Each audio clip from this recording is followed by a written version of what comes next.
He remembered the day he arrived in King's Landing as though it were a dream. There was the tang of salt in the air from Blackwater Bay, the stench of rot wafting from the city's cramped underbelly, and the shimmering heat that clung to the walls of the Red Keep.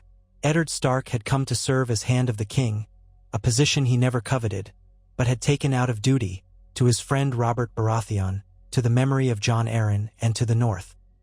He could not have known then that so many of the city's smiles were masks and that betrayal lurked in every shadow. Had he known, perhaps he would have turned his horse around and ridden back to Winterfell. But that was the fancy of hindsight, as useless as a shield made of parchment. What mattered now was that he had lived through the worst day of his life, the day he had been forced onto the steps of Baelor September, kneeling with the sword of the executioner reflecting the sunlight. Only this time something changed. He knelt there, the crowds jeering, cheering, weeping, the swirl of countless faces. Above all, he felt the dryness in his throat and the sour churn of his stomach. He saw the shape of King Joffrey on the Iron Throne, his lips twisting around words of accusation. If Ned closed his eyes, he could almost see the boy's mother, Cersei, with her regal posture and pale green eyes, her slender fingers pressing a handkerchief to her mouth in manufactured horror. Off to one side, he spotted Sansa, his precious daughter, tears pooling in her eyes as she begged for mercy for him. And behind him, in the back of the crowd, lingered shapes of guards and those who would want him dead. Littlefinger, the Spider, and so many more. But in that swirl, he never saw the tall woman in armor who would shift the balance of fate. He had confessed to treason, reciting the lines that would have saved his daughters. That was all that mattered, Sansa and Arya out there somewhere, living. The price for the confession was to serve the boy king and beg forgiveness. His head was bent in shame or feigned shame, as he prepared for the blow that would steal his life. The moment the king's voice rose to seal his fate, Ned felt his heart pound so fiercely it drummed in his ears. Then, through the haze, he heard a crash, a clang of steel on steel, the startled roar of the crowd. He dared to lift his gaze, half convinced he was simply imagining a final rescue. But what his eyes beheld was all too real. A woman stood before him, impossibly tall, broad of shoulder, clad in simple armor. She looked more imposing than many knights he had seen. Her blonde hair was tied back, revealing sharp cheekbones and a jaw set with unflinching resolve. She had planted herself between him and the king's headsman, catching the downward swing of the executioner's sword with her own. Sparks flew as she deflected the strike. Time seemed to slow. He saw the determination in her eyes. He did not know her name then. He only knew that she was saving his life in the moment no one else dared to intervene. Swords clashed again. The crowd gasped. The king's guard rushed forward, gold cloaks shimmering in the sun. The tall woman did not flinch, brandishing her blade to defend him. Somehow, in the chaos, Ned staggered back onto his feet. He heard shouts, "Stop her!" and the high-pitched cry of Joffrey. Guards poured into the Seps courtyard, forcing civilians to scatter. People shrieked. There were so many voices that Ned could scarcely think. His legs were weak, and yet he forced them to move. The woman barked at him, her voice deep, resonant. "Stay behind me, my lord." Then she blocked another blow from the king's men. With every move, he expected her to falter, but she never did. Her sword cut arcs through the air, each parried blow ringing out in dreadful clamor. Ned's mind roiled with confusion. Who was she, and why was she risking her life for his? Before he could ask, the few men loyal to him in the city watch, there had to be some who had not bent entirely to the Lannisters, closed in to buy them time. The whispers of traitor and usurper pounded in Ned's ears, but so did the thunder of his own pulse. He caught a glimpse of Sansa, her face twisted in a mask of both hope and fear. Around them, the King's Landing mob threatened to riot. At the heart of this tempest, the woman's blade continued to sing. Ned did what he could. He was no coward, but he was still unarmed and reeling from the blow that had all but come for his neck. One of the King's Guard approached him, sword raised, but the tall woman swung in a graceful counter, forcing the knight back. Then another figure appeared, a boy in battered armor with a curling mop of dark hair. Podrick Payne? Ned had seen the lad around the Red Keep stables or perhaps in the training yard. The boy looked terrified, as if he had no business standing in that courtyard. But he placed himself beside the tall woman, brandishing a spear. It was a strange sight, but in that moment, Ned thanked the gods for every unlooked-for ally. They edged away from the center of the courtyard, step by step, as the city reeled with the shock of this bold disruption. Joffrey's shrill protests rang out from behind a ring of guards. Cersei's voice followed, demanding immediate subjugation of those criminals. But the Lannisters also knew they could not risk open slaughter in front of half the city, not right after forcing Ned Stark's confession. If the tide turned to violence, the people might tear the Red Keep to shreds, and the Lannisters did not want that chaos without a plan. So in that heartbeat of uncertainty, Ned and his unlikely rescuers found their moment. He saw a path opening, a gap in the lines, and the tall woman shouted, "This way!" Ned followed. His breath came ragged. Fear clawed at his lungs. Adrenaline battered his senses. The watchers, stunned, parted like a school of fish scattering in murky water, leaving them a chance to sprint. Ned's legs felt like jelly, yet he forced them to move. The city was behind them, and ahead lay the only sliver of hope.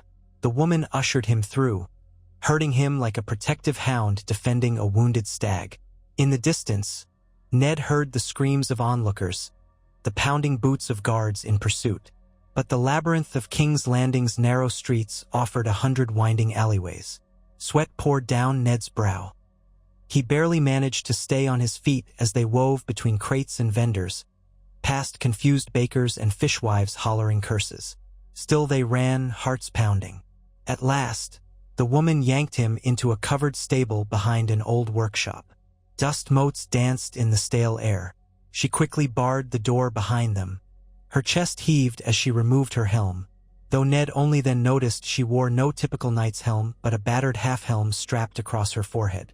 Her hair, pale gold, was plastered to her brow with sweat. Now that he was still, Ned could see she bore a recent cut on her cheek, blood beading along the edge. For a moment, they simply stared at one another, breathing hard. Then she spoke. "My lord, are you hurt?"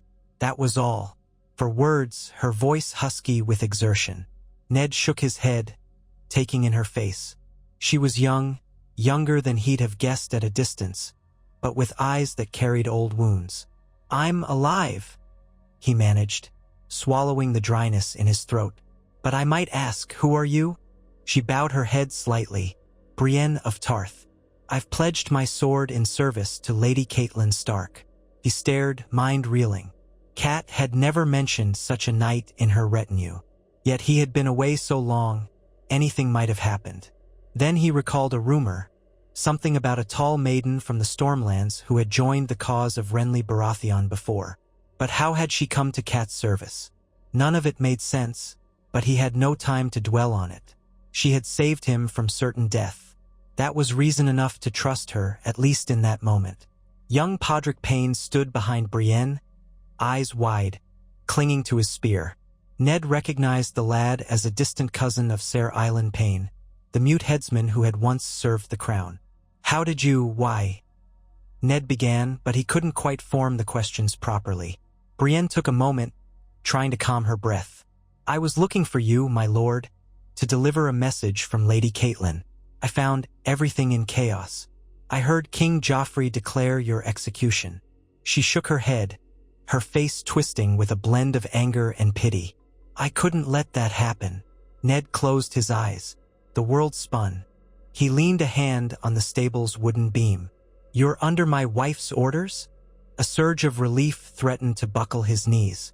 If Catelyn had sent this woman, it meant his wife was fighting for him, even from afar. His eyes flicked to the door they had barred.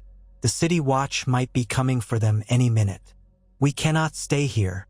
Brienne nodded. "We must get you out of King's Landing, and Sansa too." He opened his eyes, dread mixing with the faintest spark of hope. Yes, Sansa. She's still in the Red Keep. Arya is somewhere too, I pray." We must find them. But the enormity of the task loomed before him. How could they storm the keep or rescue his daughters now that the Lannisters knew he was free? You said you serve my lady wife, Ned said softly. Has she any plan to see us safely away from here? Brienne tightened her jaw. Lady Catelyn told me to do whatever must be done to preserve your life until she could make new negotiations. The details. Her voice faltered. I'm afraid I do not know them, but I know that we have friends in the city, those still loyal to your house. If we can rally them, we might have a way to smuggle you out. But the Lannisters will hunt you. She paused, that same worrisome flicker in her eyes. We don't have much time. They spoke no further as the pounding of armored feet on the street outside drifted to their ears. Brienne and Podrick shifted, ready for another fight if the Lannisters forced their way in. But the gods seemed to turn their favor upon them for a moment longer. The footsteps faded. Perhaps the gold cloaks had assumed Ned and his saviors had fled farther. They were safe for a moment. Ned was the one who broke the silence first. Thank you, he said, voice cracking. It was all he could manage. This woman had done what no one else had dared. But for her, he would already be headless before half the city. The gravity of that was almost too great to grasp. Brienne stood firm, though her eyes lowered at his gratitude. I only did my duty, my lord. After a moment, Podrick coughed. Lord Stark, if they catch us here, we'll be done for. Yes, Ned said. His sense of purpose began to return. The false treason confession still scraped at his pride, but he realized that living to protect his daughters mattered more than pride. We must find a way to free Sansa. I can't leave her behind. Brienne nodded. We will. I have a friend, someone in the Red Keep. If we can reach him, perhaps he can help us discover a route inside or, at the very least, a safe passage out for you and your daughters. Ned felt a surge of desperation. If the Lannisters discovered Sansa at all complicit or if they saw her as a bargaining chip, her life would be a thread in the wind. He thought of Cersei's cunning and Joffrey's viciousness. Lead the way, he said, voice hoarse. They waited until the streets had quieted. Then they slipped out under cover of dusk. The city was a frightened animal that night, cowering from the threat of Lannister vengeance. Whispers of Ned Stark's astonishing escape rippled through the alleys like a ghost story. Some said a monstrous woman knight stole him away. Some said it was R'hlloreth's sorcery, or the old gods of the north. Many blamed the day's troubles on the boy king's cruelty. But rumor aside, the city was tense, and the patrols of gold cloaks were doubled. Despite it all, Brienne guided them with remarkable care. She and Podrick had studied the layout of King's Landing, memorizing routes and hideaways. They ducked under eaves and crouched behind discarded crates whenever a patrol passed. Meanwhile, Ned's head swirled. He was alive, but no less in danger. Fear for Sansa twisted in his gut. He had no illusions. They had to act swiftly or not at all.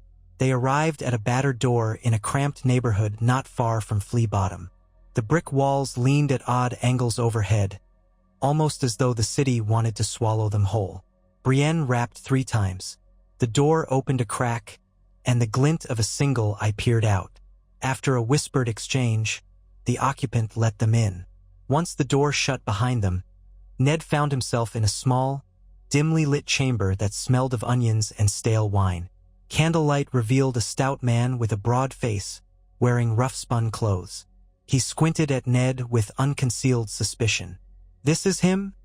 The man asked, voice low. It is, Brienne said. We need your help. The man gave a slow nod, but cast a nervous glance around. You know what you're asking, Brienne. Hiding him will be a death sentence if we're discovered. He's Lord Eddard Stark, she said firmly. You know what the Lannisters plan for the realm if he dies. And you owe Lady Catelyn. The words hung in the stale air.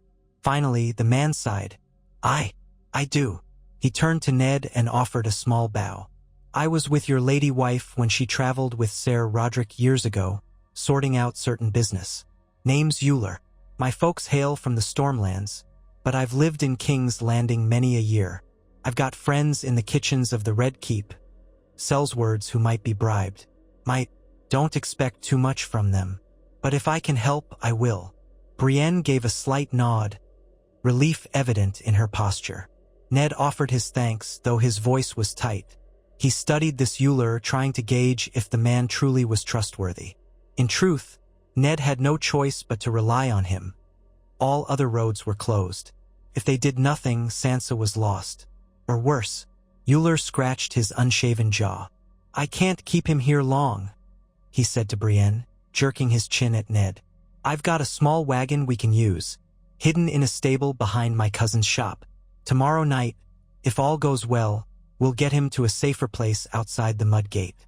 There's an abandoned holdfast near the old city walls. No one goes there except rats. He can lay low while we figure out how to retrieve the girl. Or if we can get to her first, we'll bring her out in the same wagon." Ned listened, a knot in his chest, as though his entire life was balanced on a knife's edge. He dreaded every hour Sansa remained in the Red Keep. But there was no immediate alternative. If he rushed in now, they would capture him and all would be lost. He had to trust Brienne's judgment. They made a hasty plan. At dawn, Brienne and Podrick would approach the Red Keep, claiming loyalty to the crown or some plausible reason for their presence, so they might glean Sansa's location or the possible means of getting her out. Euler would make arrangements for smuggling them. Ned would remain hidden here in Euler's cramped basement until the next night. It was not a perfect plan, but no other seemed feasible. That night, Ned did not sleep well. His head throbbed with worry and the dull ache of betrayal. Had he once thought King's Landing a place of friendship and honest alliance? Felt like a lifetime ago. He worried about Arya, wandering the streets with a sword too big for her. He worried for Sansa, who might be locked in her chambers or forced to endure Joffrey's cruelty. His only solace was the memory of the sword glancing off Brienne's steel, sparks lighting the air. What drove a person like her to risk so much? He remembered the fierce clarity in her eyes. She believed in something bigger, something honorable, and in that moment, she had chosen to save him from an unjust fate.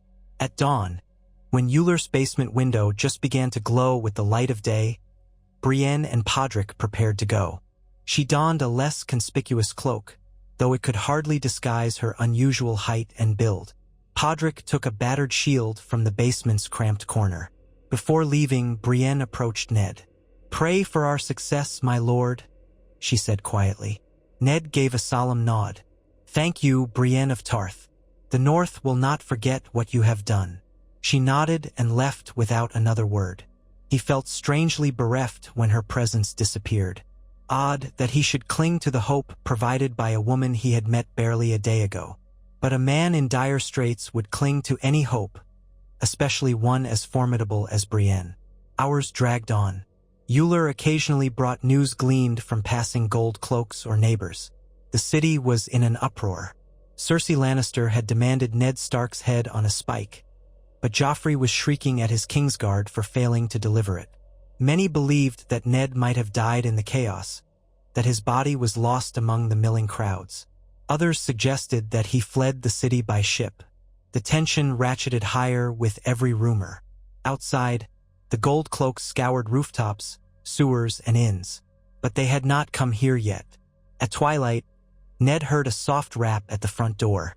He tensed, ready to leap up if it was the watch. But a murmur of voices reassured him. He recognized Brienne's low, steady tone. Euler let her and Podrick in. Instantly, Ned rose from the wooden crate on which he'd been perched. Brienne's eyes were grim. Her cloak was dusty, and sweat shone on her brow. Ned's heart clenched. "What happened?" "We found her," Brienne said, her voice hushed yet urgent. "She's in her chambers under guard. The hound is posted at her door, and Cersei has commanded that she not be harmed. For now. She's still a hostage, but she's safe enough physically at least." Ned exhaled in relief, though 1,000 new questions churned in his mind. "Can you get her out?" Brienne exchanged a glance with Podrick. The boy looked exhausted. "It won't be easy," she said. "The Red Keep is on high alert. They suspect she might try to flee to you, or that you might come for her. There are guards at every gate. and every passage leading from the keep has been secured. Ned's face fell. What can we do, then? She squared her shoulders. We can be patient just for a moment. We do have an advantage, you live. That is a bargaining chip. If the Lannisters discover you're alive, they might use your daughters against you. But they also can't risk outraging the city with a second attempt at your head. Not so soon after the fiasco on the steps of Baelor September. More importantly, your wife is in the Riverlands with Robb Stark. Word of your survival might give them pause. A negotiation could be possible. I doubt Cersei wants all-out war if it can be avoided. And you, my lord, have your own alliances. Ned rubbed his temples. The king in the north, he murmured, thinking of Robb. He had heard the rumors of his son's successful victories over the Lannisters, how the boy had outmaneuvered them. But if we can prevent more bloodshed, that was all I ever wanted. Brienne's eyes held a gleam of something close to respect. We might have to orchestrate a direct negotiation. But first, we need more time, and we need to ensure Sansa's safety. Tonight, Euler will take you to the Holdfast as we agreed. Safer than here. I have a contact in the Red Keep, someone in the Kingsguard who respects me from the days I followed Renly. If I can speak with him in secret, I might sway him to help Sansa slip out. Ned hesitated, searching her face. Who is this Kingsguard? She hesitated, then spoke his name quietly, as though even the walls might have ears. Ser Aerys Oakhart. He is not the worst of them. He had some fondness for Renly, and he might not approve of the way Joffrey reigns. But I must tread carefully.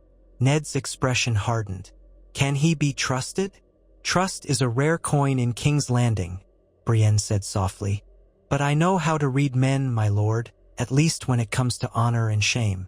Oakhart is vain, easily swayed by the promise of acting chivalrously. If I remind him of his vows, remind him that the king he serves has chosen a path of cruelty, maybe he will do what's right, enough to let Sansa slip away. I can't be certain, but it's our best chance. Podrick spoke up in a wavering voice. I could help. I know some of the ways in and out of the keep. Ser Tyrion Lannister once showed me a few hidden passages when I served him. They all turned to the boy. Brienne's surprise was evident. How do you know that? Podrick looked embarrassed. He needed me to run errands, sometimes in secret. He never said it outright, but I realized some corridors and tunnels existed behind walls. If Ser Aerys can arrange for Sansa to slip into one of those passages, we could get her out through a postern gate, or even down by the dungeons if there's a way to the river. Ned felt the faint stirrings of hope. Good lad, he murmured. That might be the advantage we need. Euler clapped his hands softly. Then we have a plan, or the beginnings of one. Now let's get you to the Holdfast while darkness covers our tracks. Brienne gave a curt nod. My lord, gather what little you have. We leave now. In truth, Ned had nothing, save the clothes on his back and his honor. He followed Brienne, Podrick, and Euler into the gloom of the King's Landing night. The wagon was small, pulled by a single skinny horse, with battered wooden sides that hid him from view. Brienne insisted on walking behind it, her cloak drawn, always scanning for watchmen. They took narrow streets to the mud gate, passing the reeking tanneries and fish stalls. Torchlight flickered on battered stone and muddy ground. When they reached the gate, Ned held his breath under the tarp that concealed him. He heard the challenge of a guard, then Euler's nervous tone as he offered some excuse about delivering supplies for a last-minute order. He had to give a few coppers to the guard. For a heart-stopping moment, Ned heard the guard climb onto the wagon's side and shift the tarp. He could smell the man's sweat and stale breath. But after a tense second, he must have seen nothing suspicious in the gloom, for he hopped down. They rolled on through the gate, the wagon wheels clattering over uneven cobbles. Only once they'd passed the threshold did Ned exhale. The Holdfast was not far, perhaps a half-hour's journey outside the city walls. By the time they arrived, the moon hung low in the sky, and exhaustion dragged at them. The Holdfast was indeed abandoned, a small tower with a collapsed roof, half-choked by weeds. The courtyard was overrun by brambles, but the old stone walls still stood. Euler led them inside a chamber that might once have been a storeroom. It was dusty and smelled of wet leaves, but it would suffice. Ned sank onto a broken bench, chest rising and falling. He glanced at Brienne. "We must act soon. Every hour they have Sansa is another hour she's in danger." She understood. She nodded. Podrick and Euler would remain behind, ensuring the place stayed quiet and preparing for Sansa's arrival, if the plan succeeded. Brienne, meanwhile, would ride back at first light to the city under the guise of searching for Ned Stark. Officially, she could claim she was part of the forces trying to capture him, to blend with the other knights. That would give her a chance to slip inside the Red Keep and speak with Oakheart. It was a desperate gambit, but desperation was all they had. Ned lay awake on the cold stone floor that night, the darkness punctuated by the chirping of insects and the occasional hoot of an owl.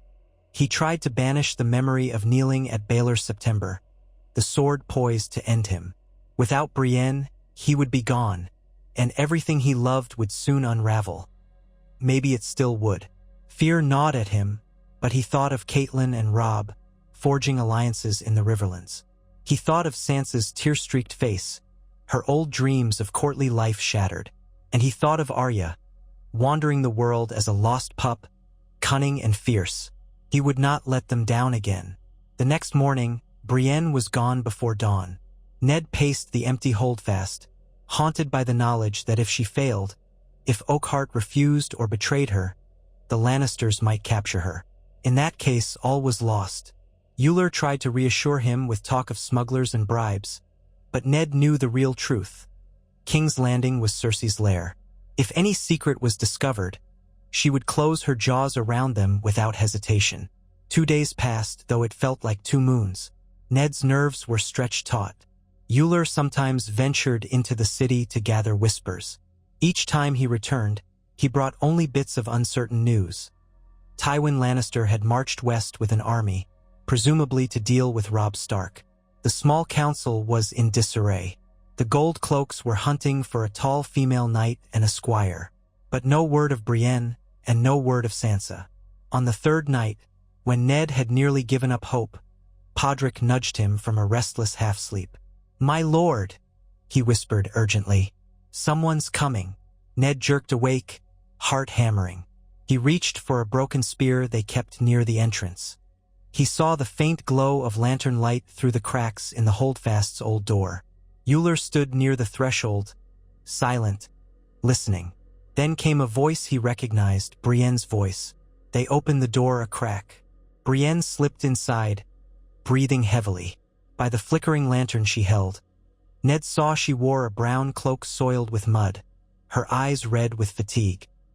But behind her, a slender figure hurried in, trembling, her face pale as moonlight. "Sansa." She rushed forward as soon as she saw Ned, tears in her eyes. "Father!" she cried, her voice choked. In a heartbeat, Ned was embracing her, feeling the tremor in her limbs, hearing her ragged sobs.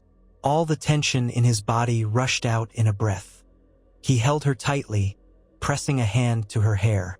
She was safe. He murmured assurances, letting her cry. Brienne and Podrick looked on, exchanging relieved glances. Euler exhaled a slow breath of relief. After the wave of emotion subsided, Ned gently guided Sansa to a makeshift seat, bringing her a cup of water. She clung to his hand as though afraid he might vanish again. Her eyes were red, her face thinner than he remembered, her hair tangled. They kept me locked away," she whispered. "The Hound brought me food sometimes, but Joffrey, She broke into trembling tears again. Ned's heart broke. He squeezed her hand softly. "You're safe now," he murmured. "No one will harm you." Brienne cleared her throat gently. "We should leave this place as soon as possible," she said. "There are patrols on every road.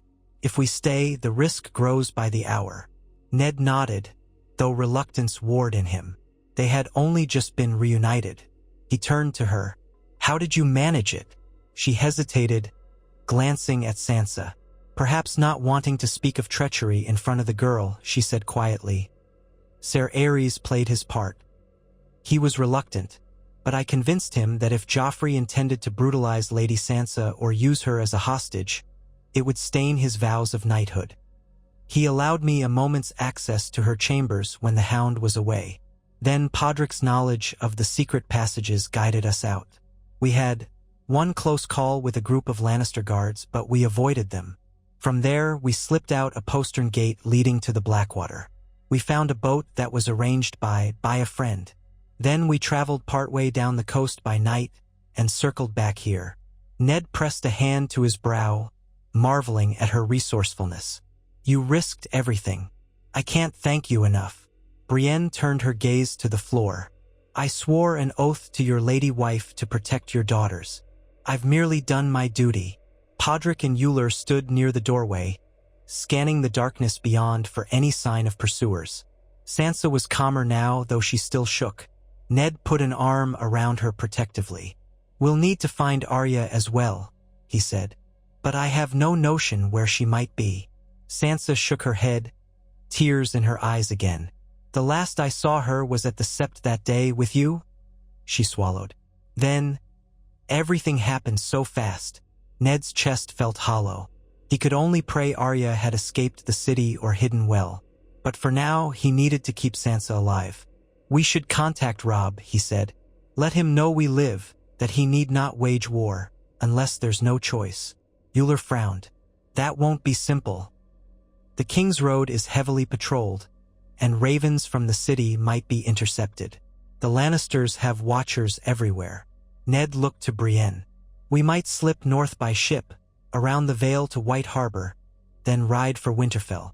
Brienne nodded. That could work if we can find a vessel willing to defy the Lannisters. But time is short. They might realize Lady Sansa is missing by now. Sansa's face fell. They will know, and the Queen will be furious. Brienne's tone was grave. She will indeed, and she will send men to hunt us. We must move quickly. We have enough coin for a bribe or two, courtesy of my arrangement with Lady Catelyn's allies in the city. Euler might help secure a ship bound for White Harbor or somewhere further north. Then let us do so immediately, Ned said, rising to his feet. He swayed slightly and used to the intensity of the moment. But Sansa clutched his arm, and he placed a hand over hers, offering reassurance. If the Lannisters realize Sansa is gone, they'll guess you're behind it, Brienne. They'll guess we're traveling together. We cannot linger. Agreed, Euler said, stroking his chin. I know a smuggler who deals in contraband spices and wines. He's not above ferrying fugitives if the price is right. Ned set his jaw, steeling himself. We'll need to leave tonight. Brienne drew in a breath. I will not leave you until you and Sansa are safely away. Podrick and I can distract any Lannister riders who might come this way, if we're discovered. Sansa looked at Brienne with a mixture of gratitude and awe. In all her illusions of knights and ladies, she had never imagined a knight like Brienne. Tall, broad, earnest, and selfless, with no polished courtesy or fancy armor. Yet in that moment, Sansa understood that this was true chivalry, more authentic than any courtesy Joffrey had ever pretended. They spent the next hour gathering what scant supplies they had. Euler disappeared, returning with a battered rowboat strapped to a donkey cart. The plan was to travel through the wooded outskirts until they reached a narrow inlet to the south. From there, they would row out to meet the smuggler's ship, anchored just beyond the city's watchful eyes. If all went well, they would set sail at dawn. If anything went awry, if Lannister outriders or gold cloaks spotted them, they would have to flee into the countryside with no certain path. The night sky was cloudy, offering them concealment as they left the holdfast behind. Ned helped Sansa into the cart, while Podrick led the donkey quietly. Brienne and Euler walked in front, scanning the shadows. They spoke little, for every sound might betray them. It was a journey fraught with tension. More than once, they thought they heard the distant jingle of harnesses or the bark of a distant patrol. Each time, they froze, hearts hammering, until silence resumed. The dirt track wound through scrubby brush and the occasional twisted tree. The sea air grew more pungent as they neared the coast. Finally, they crested a small hill, and there it was below, a stretch of stony beach washed by black, moonlit water. No sign of a watchtower or patrol, only the murmur of waves. Euler pointed out a faint lantern flickering on the horizon. The smugglers' ship. They made their way down a winding path to the water's edge, where they lifted the rowboat off the cart, careful not to let the donkey bray too loudly. A hush fell over them. Ned felt the cold wind off the narrow sea brush his face. It smelled of salt and freedom. They loaded quickly. Brienne helped push the boat out through the surf, her legs soaked to the knee. Euler took the oars first, guiding them away from shore. The donkey and cart were left behind, hopefully to mislead any searchers. Sansa huddled under a cloak beside her father, the two of them shivering in the night air, hearts pounding with apprehensive hope. Brienne sat at the prow, as though shielding them from any threat that might loom in the darkness.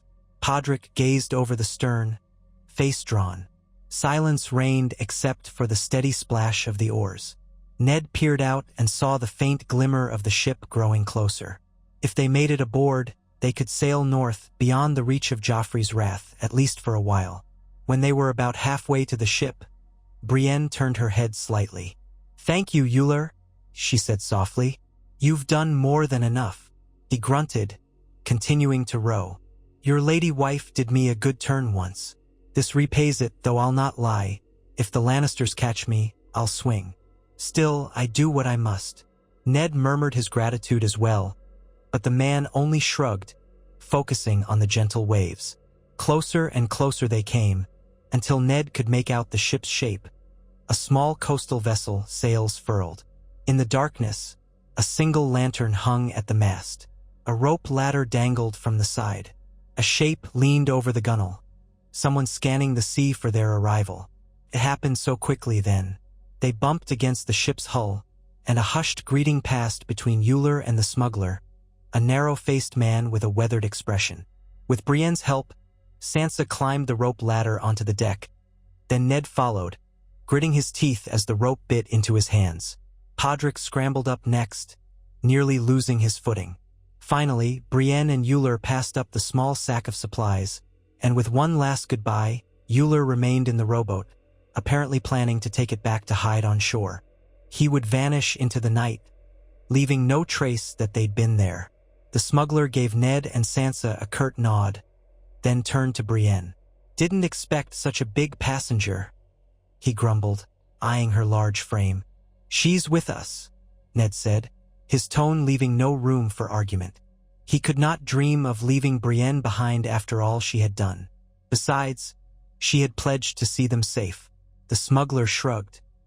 "Up the ladder with you, then, my lady giant. Once you're aboard, we raise anchor and slip along the coast. If the wind holds, we'll make good distance by dawn. But we'll have to keep a watch for Lannister patrol ships." Brienne climbed nimbly. She turned to cast one last glance at Euler, who dipped his oars in the water and rowed away. Then she hefted herself onto the deck, her cloak dripping salt water. The smuggler extinguished the lantern, muttering, "No sense drawing attention." In the dark, the crew moved with practiced efficiency, hoisting the anchor and unfurling the sails as quietly as possible. The vessel glided away from the coastline, leaving King's Landing behind. Darkness swallowed the city. Ned's heart pounded in his chest. He wrapped an arm around Sansa, who stared at the faint glow of the capital on the horizon. She was leaving behind her illusions of the South, illusions of princely romance. It was a quiet, somber moment. Brienne stood at the stern, gazing into the gloom, ready for any sign of pursuit. Podrick settled on a coil of rope, exhaustion overcoming him. Ned quietly guided Sansa into the cramped cabin, where they might rest on rough blankets. She was shaking with cold and lingering fear. He lay beside her, stroking her hair, reassuring her that they were safe for now, that they would see Winterfell again. She pressed her face into his chest, sobbing softly, a mixture of relief and heartbreak. He thought of Arya, of Catelyn and Robb, of the entire realm that stood on the brink of chaos. Was the War of the Five Kings still inevitable, or could it yet be averted now that he lived, now that Sansa was safe in his care? He prayed to the old gods that they could still find a path to peace. But for the moment, father and daughter lay in the darkness of the little cabin, lulled by the rocking of the ship and the salty wind. Alive together, it was more than he had dared hope for. When morning came, the smuggler's ship had traveled far up the coast, well out of sight of the city. The early sun glimmered off the gentle waves. Seabirds circled overhead. Ned woke, stiff, to find Sansa dozing fitfully, her cheeks still tear-stained. He rose carefully, stepping onto the deck. Brienne stood near the bow, scanning the horizon, while Podrick occupied himself with menial tasks at the smuggler's direction. Ned approached Brienne. "Thank you," he said quietly. "You saved my life, you saved Sansa's life, and perhaps saved the realm from a war." She glanced at him, her expression serious.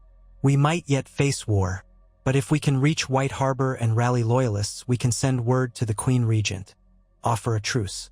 The Lannisters know that if you publicly denounce the claim of treason and declare your loyalty to the crown again, they'll have less cause to fight. But to do that, you must be in a position of safety with your family intact."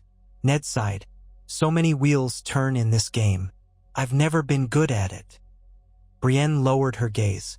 "Nor I, but I trust Lady Catelyn.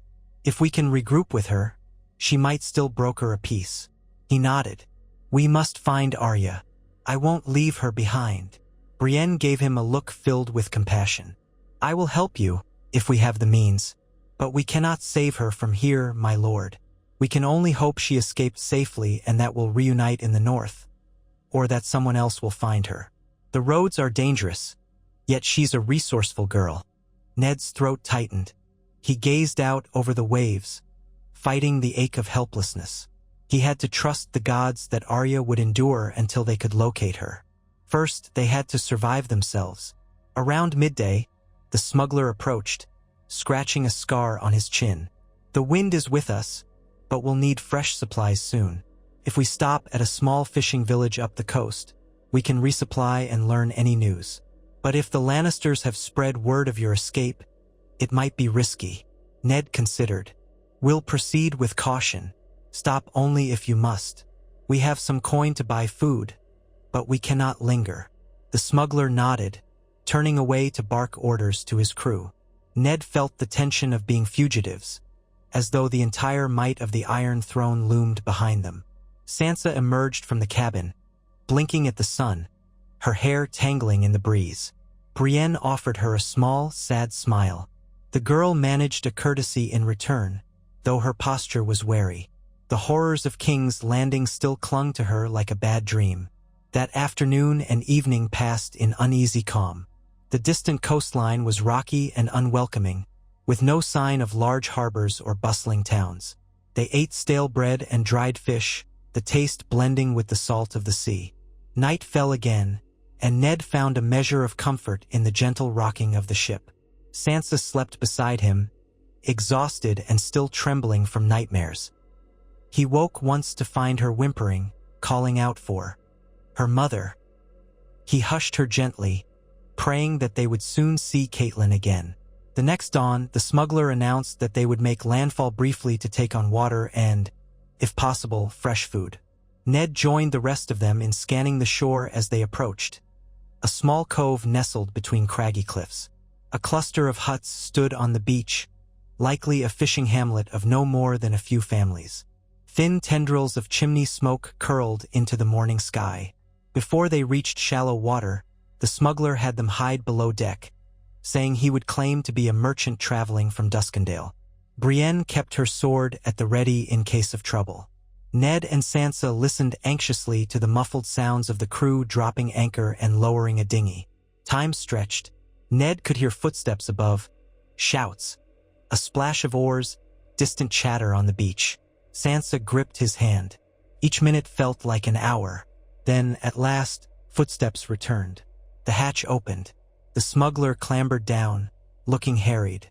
"Bad news," he muttered. "A rider came through here yesterday, carrying a description of you. The local fisherfolk are meant to report anyone suspicious. A gold cloak patrol may follow soon." Sansa's grip tightened around Ned's hand. Fear flickered in her eyes. Ned felt a sinking feeling. "Then we have to leave," he said. The smuggler gave a curt nod. But first we need water. My men are filling casks now. He gazed at Ned gravely. If the patrol arrives before we leave, it'll be a fight. Or we slip away in the confusion. Ned's jaw clenched, heart pounding. Brienne was already moving, heading for the deck with Podrick at her heels, presumably to help the smuggler's men unload and fill the casks quickly. Sansa lingered close to Ned, fear etched on her features. He laid a reassuring hand on her shoulder. "Stay near me," he said quietly. They ventured up after a few minutes. The morning sun was bright, reflecting off the water's surface. The men were hauling empty casks to the shallows, filling them from a clear spring that flowed into the cove. Brienne stood guard, scanning the horizon with hawk-like vigilance. The villagers kept their distance, eyeing the visitors with suspicion. No doubt the rummaging for supplies, combined with the presence of an armored woman, roused their curiosity. Sansa clung to her father.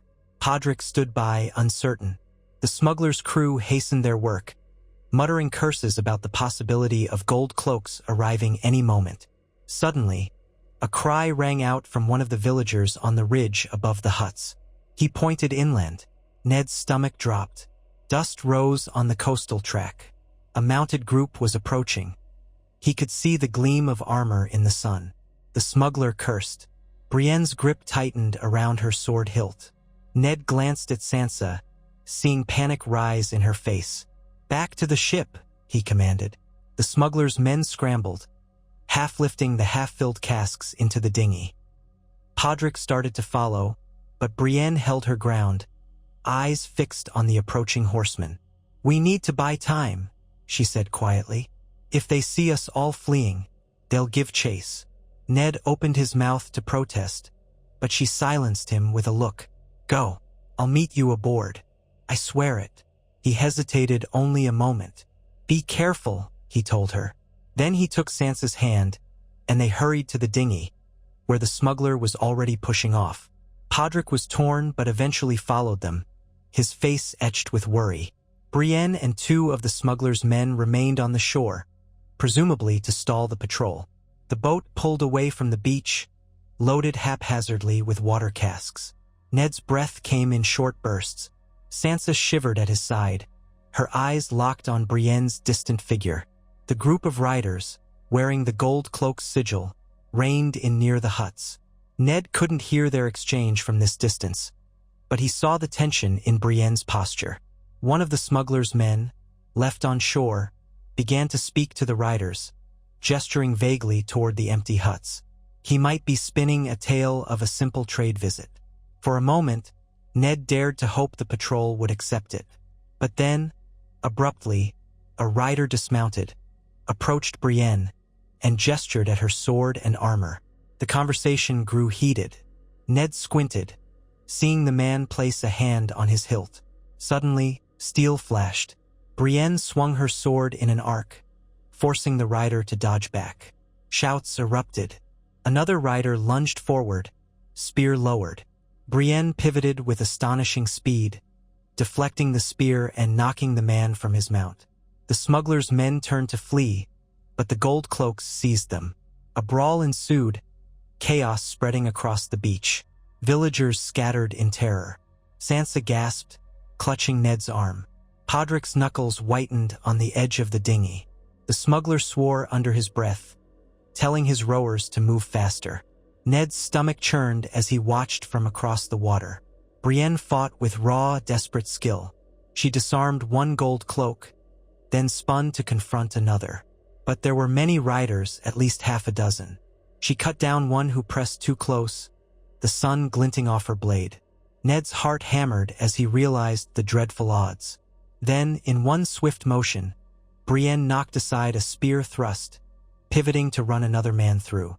The beach churned with figures, but they were out of Ned's earshot now. He saw a gold cloak circle around behind her.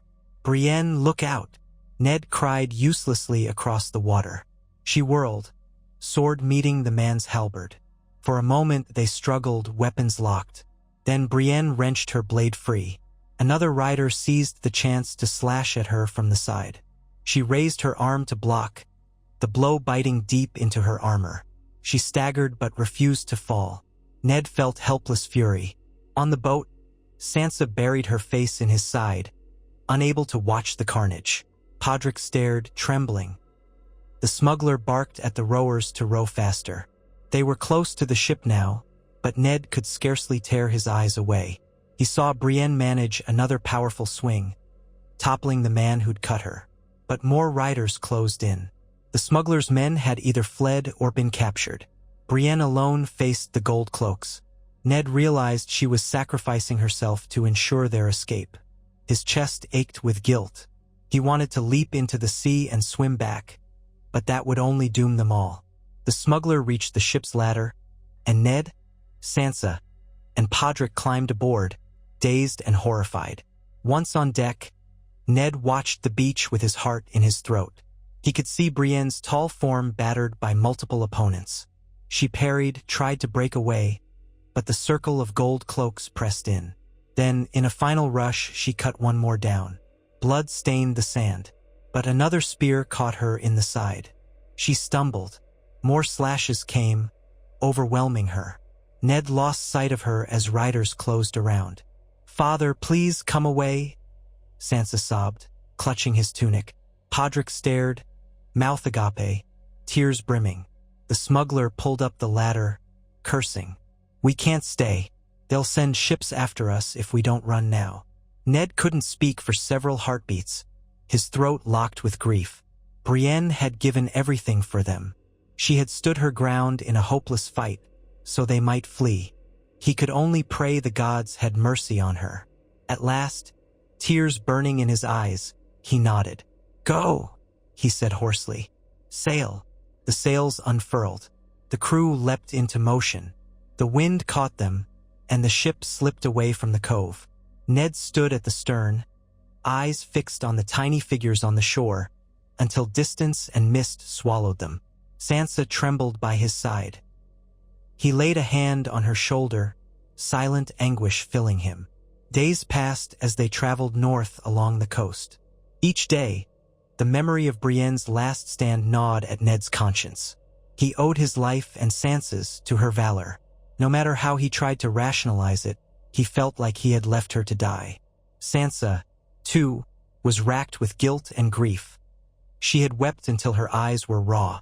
Podrick rarely spoke, but the hollowness in his gaze spoke volumes.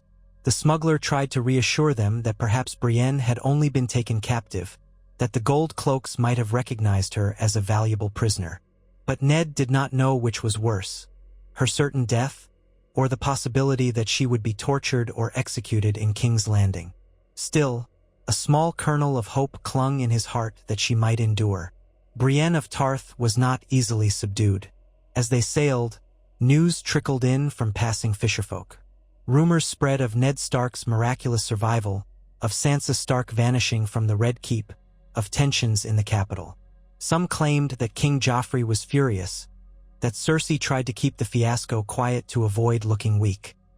Meanwhile, the armies of the north rallied to Robb Stark's side, and Renly Baratheon had perished under mysterious circumstances in the south, leaving Stannis to claim the Iron Throne. Yet, without Ned's head on a spike, the impetus for the War of the Five Kings began to falter. Diplomats whispered that perhaps there could be negotiations. Others predicted an even bloodier conflict, as Tywin Lannister would never willingly let his family's humiliation stand. The ship made its final approach to White Harbor on a foggy morning. The city rose up along the banks of the White Knife, the beacon of the new castle piercing the gloom. Felt like home or near enough northern territory, loyal to House Stark. As they navigated the river mouth, Ned closed his eyes, offering a quiet prayer of thanks. They had escaped the Lannisters' immediate reach. For the first time in weeks, he felt a glimmer of security. Lord Wyman Manderly received them in secrecy that evening, ushering Ned and Sansa into a private solar, away from prying eyes. The wealthy lord nearly choked on his wine when he saw Lord Stark walk through his door. "By the gods, we heard you were dead," he said, tears welling in his eyes. He knelt to Sansa, bowing low. "My lady, I grieve that you suffered so in King's Landing." Ned thanked the man, though the memory of Brienne's fate weighed on him like a stone.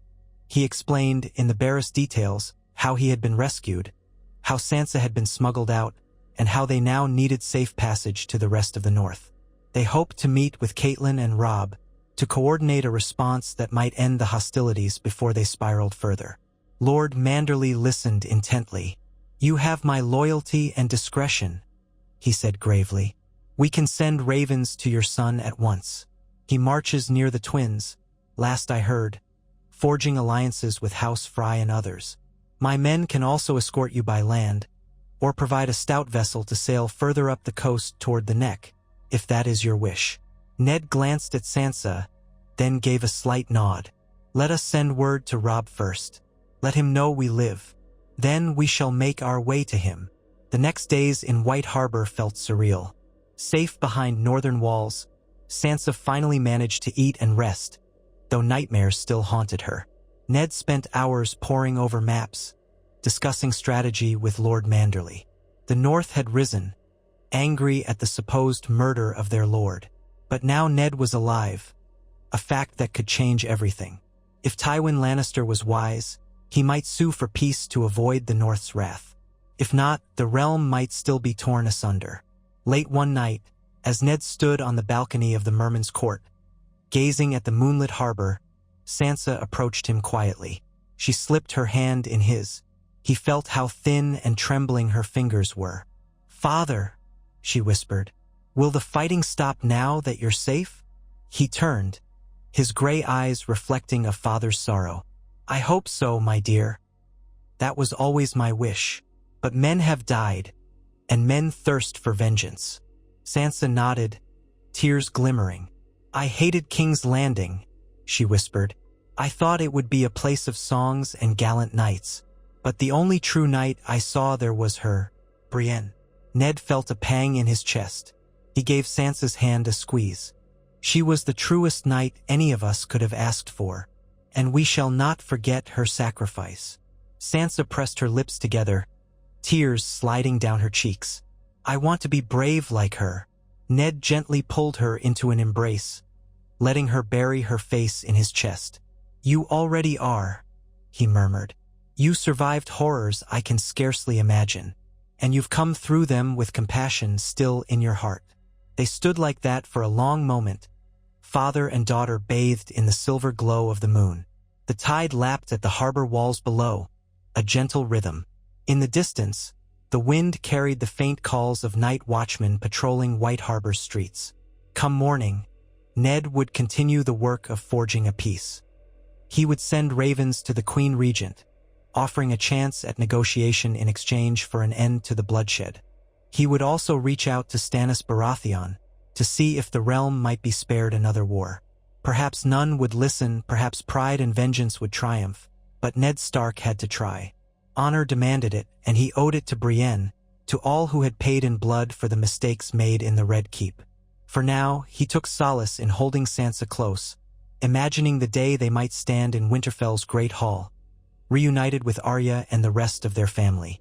Perhaps the snows would cover the courtyard, and the distant howling of wolves would echo across the battlements. Peace might yet be possible, if men of honor and bravery prevailed.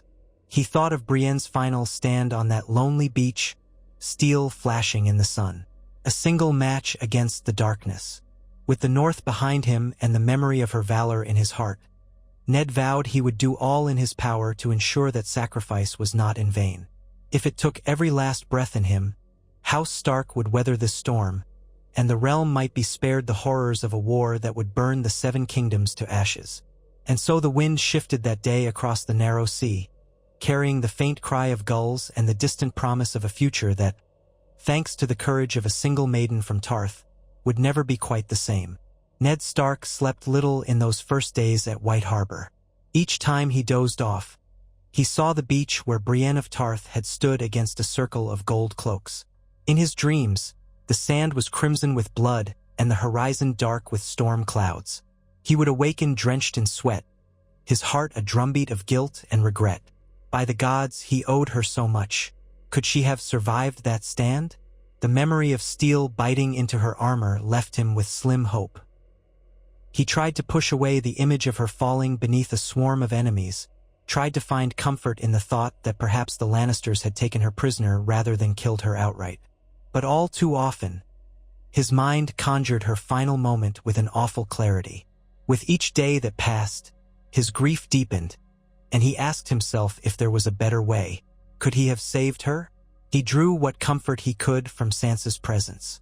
She was still raw with nightmares of King's Landing, of Joffrey's sneer, of the Hound's shadow looming outside her door, of the Queen Regent's cold, appraising stare. At times, she shut down in the middle of conversation, her eyes distant, and Ned would have to place a gentle hand on her shoulder to remind her she was free.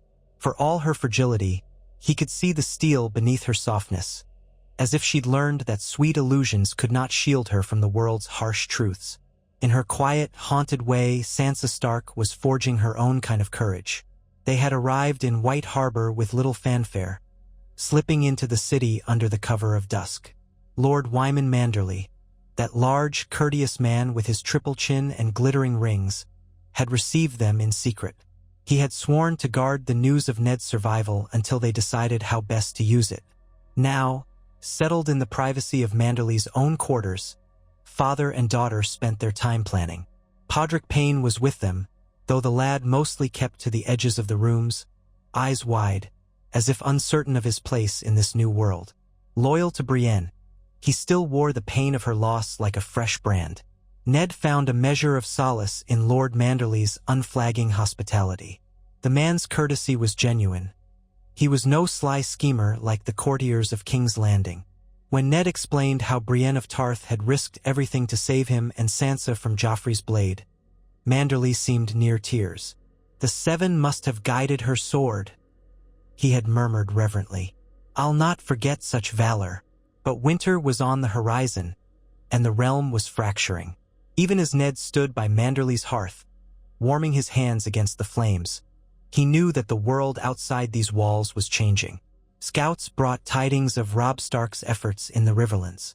Some said he had been proclaimed king in the north by his banners, outraged over his father's presumed murder. Others spoke of Stannis Baratheon gathering swords on Dragonstone, preparing to strike at King's Landing for the Iron Throne he claimed was rightfully his. Renly was dead, some whispered, killed by dark sorcery on the night of a storm. Balon Greyjoy still watched the seas from Pike, waiting for his chance. And in King's Landing, Tywin Lannister loomed, forging alliances and breathing threats. A single spark could still ignite a war that would ravage the Seven Kingdoms. Ned's survival, he realized, might be the only slender wedge that could pry open a path to peace. If he declared publicly that he had no intention of dethroning Joffrey, that he repudiated the forced confession of treason, he might at least calm some lords. However, he knew too well the secret of Joffrey's parentage, gleaned from the book about royal lineages that he had studied when first he was Hand of the King. It was that knowledge that had put a target on his back. Cersei would never allow him to spread it. And if he revealed it now, would it not plunge the realm into chaos anew? Yet how could he declare fealty to a child who was not King Robert's trueborn heir? He took counsel with Lord Manderly and the Northern Bannermen who slipped quietly into White Harbor under the cover of night. Men like Wylis Manderly, who had been recently freed from captivity in the south. Men from minor houses sworn to the Starks, who had come to see for themselves if the rumors were true. Sansa, for her part, kept her distance from these gatherings, though she was often found in a small solar with a few Manderly ladies, trying to rediscover a semblance of normalcy. Ned did not press her to attend the strategy sessions. She was still so young, and the memories of her captivity in King's Landing were too raw. At one such gathering, Ned sat at a long oaken table with Lord Manderly, two local captains, a pair of minor lords from the nearby rills, and a messenger sent by Lady Catelyn from Riverrun. The messenger had been traveling a fortnight to reach White Harbor. He was a lean, road-worn fellow who greeted Ned Stark with wide eyes, as if seeing a ghost. Ned clasped the man's hand in thanks, feeling the tremor in the messenger's grip. "Lord Stark," the messenger said in a strained voice, I scarce know how to deliver these words, for I had believed you were dead. You must forgive my shock." "No forgiveness needed," Ned said gently. We are all living with ghosts these days. How fares my wife? The messenger bowed his head. Lady Catelyn fares as well as one can expect, my lord. She is in the Rive lands with your son Robb. They hold Riverrun. Robb has won battles against the Lannisters and taken Ser Jaime Lannister captive. That revelation rippled through the gathered men. Lord Manderley muttered an oath under his breath. Ned himself blinked in stunned surprise. Jaime Lannister, the Kingslayer, a prisoner of the Starks? If that was true, it would be a mighty piece on the board of negotiations. Yet the messenger hesitated, as if reluctant to share more. Speak on, Ned said quietly. The man swallowed. My lord, Robb. The northern lords crowned him king in the north, after news reached them that you had been executed on King Joffrey's orders. Lady Catelyn accepted the reality of it. Robb said he would avenge you. But now, if you live, Ned's heart twisted. He had never wished his son to bear such a weight, nor had he ever desired the crown of the North. But it was done. I am grateful for my son's loyalty, he said, voice subdued. But let us hope we can prevent further bloodshed now that the truth is known.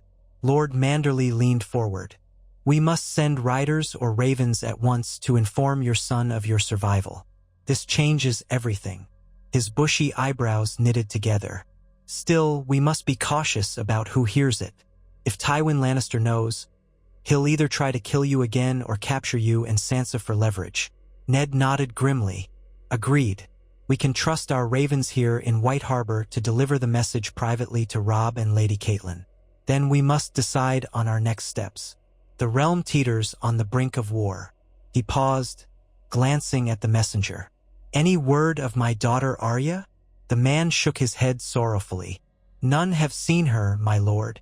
Lady Catelyn fears she might be lost, but she holds on to hope that the girl escaped during the chaos at King's Landing. There have been no confirmed reports of her. I'm sorry. Ned's chest felt hollow. I see. He forced a breath. Arya was cunning and brave beyond her years. He had to believe she still lived.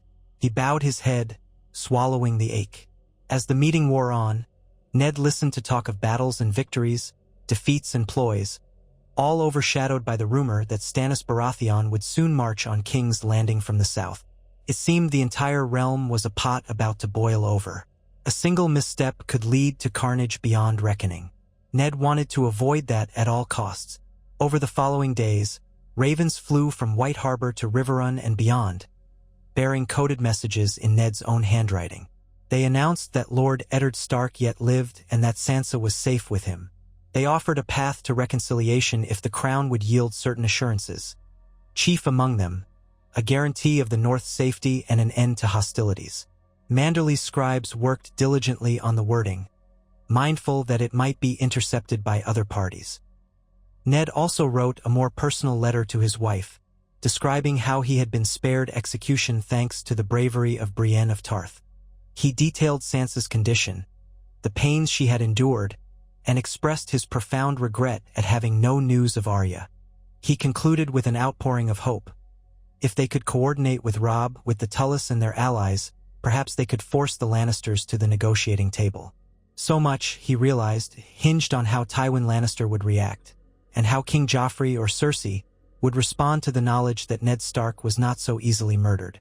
One gray morning, Sansa came to Ned in the small garden behind the Merman's court, where he had taken to walking alone. The garden was modest, with a handful of hardy winter roses and a small fish pond.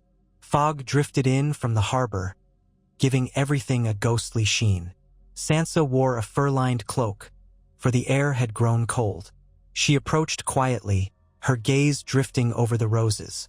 Ned stood by a low stone wall, staring at the swirling mists upon the water. "Father," she said softly, "may I speak with you?"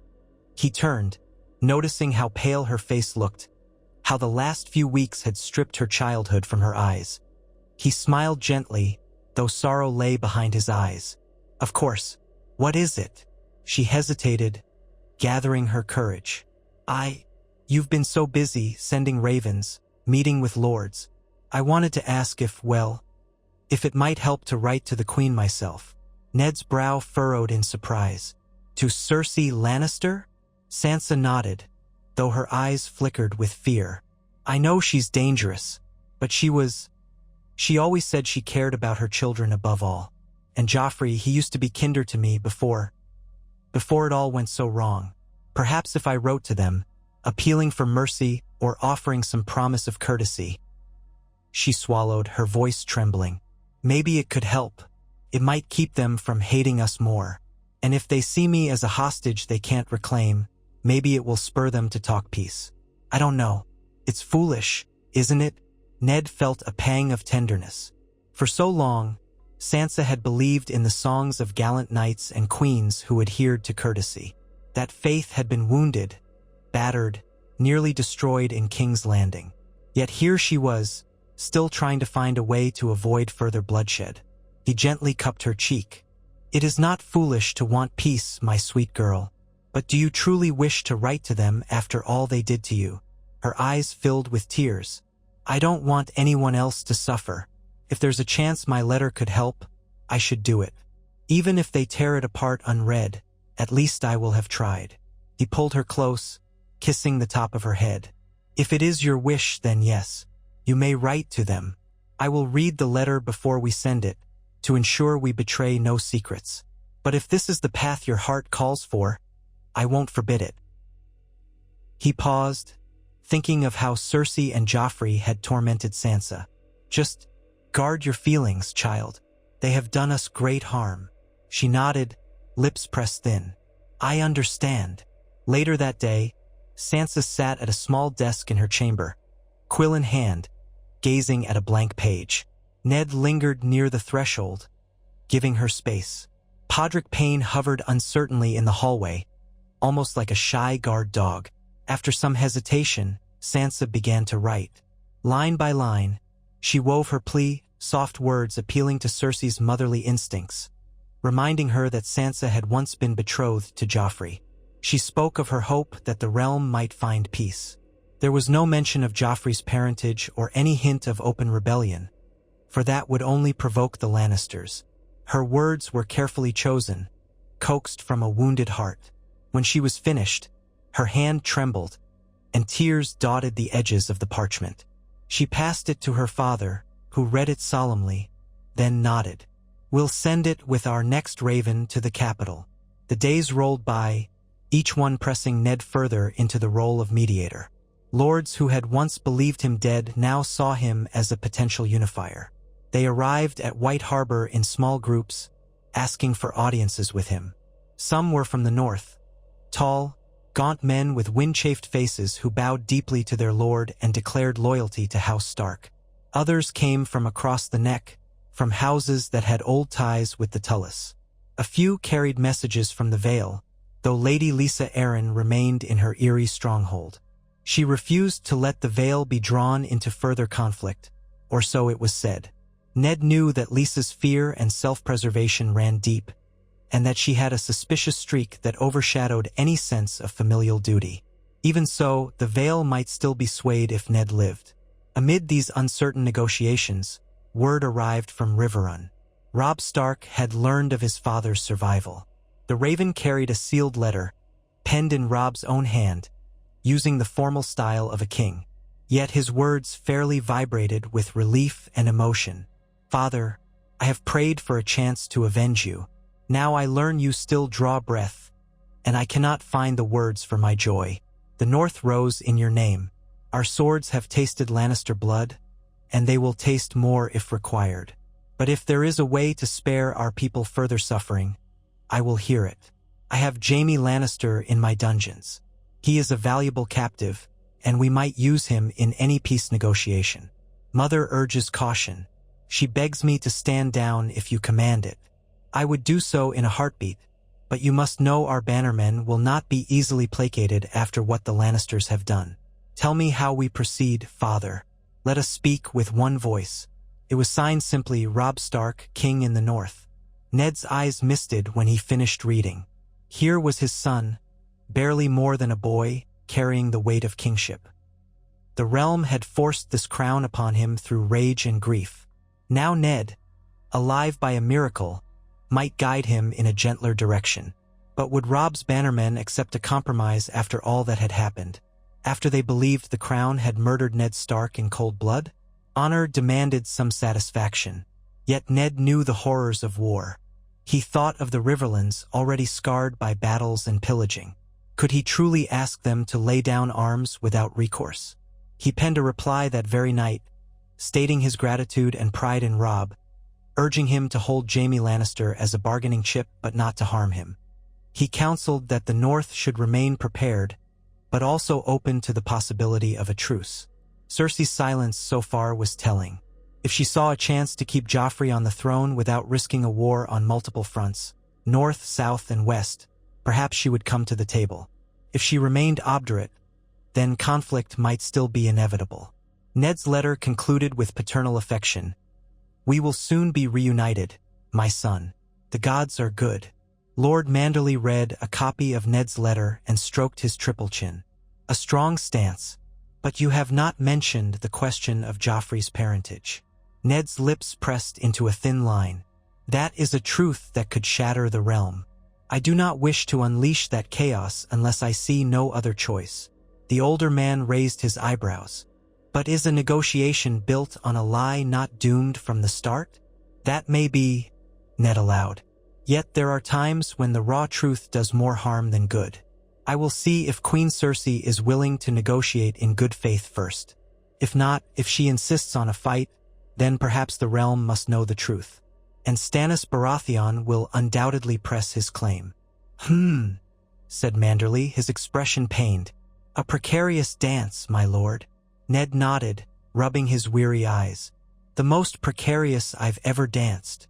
In the midst of these tangled intrigues, Sansa's letter to Cersei went unanswered. A fortnight passed. Another. Snow began to swirl across White Harbor's docks, dusting the harbor with a thin, icy film. Whispers came of a new tension in King's Landing. King Joffrey's rages had grown worse, with reports of him threatening lords who dared question him. The Queen Regent, rumored to be at odds with her own son, tried to maintain order behind the Red Keep's walls. And though no one confirmed it outright, Ned heard rumors that a tall woman knight had been spotted in the dungeons, heavily chained. His breath caught. Brienne. Could it be? Podrick Payne approached him one night, eyes bright with mingled hope and worry. "My lord," they say the Lannisters hold a woman warrior in their black cells. Do you think it might be her? Ned pressed a hand to the boy's shoulder. "It may well be. If so, we must find a way to free her." A wave of remorse washed over him. Leaving Brienne to that fate still haunted his waking hours. But to do that, we would need men in the city or an agreement with those who have the keys to the dungeons. Podrick looked stricken. "We can't just leave her there to rot." "No," Ned said softly, thinking of the day Brienne blocked the executioner's blade from his neck. "We will not abandon her. We owe her too great a debt." But for now, he had no means to storm the Red Keep, no secret infiltration route. The city was locked down more tightly than ever. He could only hope that negotiations might be the key to freeing her. At last, an official raven came from the capital. The letter was sealed with the golden lion of House Lannister, not the Baratheon stag. Ned cracked the seal and read, "Lord Eddard Stark, it grieves me that you fled justice on the steps of the Great September, after confessing your treasons. His Grace King Joffrey Baratheon has shown you mercy by allowing you this time to reflect upon your crimes. If your daughter has also fled, it is an additional slight against the crown. Yet the king, in his infinite wisdom, is willing to consider terms if House Stark repents and surrenders the traitor lords in the north who style your son as king. Present yourself to King Joffrey's court in person to beg forgiveness, and we may spare your life. Otherwise, the crown will treat you and your kin as rebels." It was signed, Cersei Lannister, Queen Regent of the Seven Kingdoms. Ned's face burned with anger. This was no real negotiation. This was a thinly veiled threat. He noticed how the letter pretended that Joffrey was offering mercy, as if Ned had not nearly lost his head already. The audacity of it was galling. He crumpled the parchment in his fist. For a long moment, he stared out the window at the pale swirl of snowfall, letting his rage settle. This letter told him one thing, loud and clear. Cersei had no intention of meeting him on equal terms. She demanded submission. He later shared the letter with Lord Manderley and the small group of advisors who had gathered in White Harbor. They read it with darkening expressions. Manderley shook his head in disgust. She wants you back in King's Landing, in chains if possible. She dares to pretend it's an invitation to talk, but we all know how that would end. Ned set the letter aside. This is her attempt to force my hand. She wants me to ride south alone or else brand the north as rebels. Our only advantage is that she does not know how many swords we can muster. She also does not know the truth of my relation with Robb. We are united. If the Crown declares open war on us, that war will be fought in the Riverlands first, and the Lannisters have had enough trouble there. One of Manderley's knights frowned. My lord, is there any chance we can parley with Lord Tywin directly? He is the true power behind the throne, some say. Queen Cersei's letter is but a facade. If Tywin sees reason, perhaps we can arrange terms that do not involve you returning like a lamb to the slaughter. Ned considered. Tywin Lannister was a cold, ruthless man, but also pragmatic. He waged war to protect his family's power and would accept peace if it served him better than continued conflict. We can attempt it, Ned said slowly. But how? Tywin is rumored to be at Harrenhal or near it with the main Lannister host, or he might have returned to the western lands. Even so, we can send an envoy if we can find one who's acceptable to both sides. One of the local lords spoke up hesitantly. Perhaps a neutral party. The Tullys might be seen as compromised by your marriage, Lord Stark. The Tyrells are too closely allied with the Lannisters now that Margaery was betrothed to Renly, though that is in question since Renly's death. The Martells. No, they despise the Lannisters over Elia of Dorne. The Arryns remain sequestered. It is difficult to find a truly neutral house. Ned's mind flicked to the illusions of neutrality in that realm. Everyone was tangled in the same web. We may need to rely on the fact that Tywin wants a short war, one that ends with minimal cost to his coffers. He has to consider threats from Stannis Baratheon. If we can impress upon him that continuing a war with the North will only weaken the Crown's position against Stannis, he might be persuaded to at least meet. Thus began a flurry of letters aimed at Tywin Lannister, couched in diplomatic language. We regret the breakdown in relations that has harmed both our houses. We understand your concerns but also bear grievances of our own. Let us avert further bloodshed for the good of the realm. Ned signed each letter with his full title as Lord of Winterfell and Warden of the North, refusing to bow to the notion that he was a subject under condemnation. Yet he did not call himself Hand of the King, nor did he invoke treason. He kept the tone civil if firm. Between these missives, Ned devoted time to training with a sword in Lord Manderley's yard, trying to reawaken muscles that had atrophied during his captivity in King's Landing. Snow and slush slicked the flagstones, making footing treacherous. Still, Ned felt compelled to keep himself honed.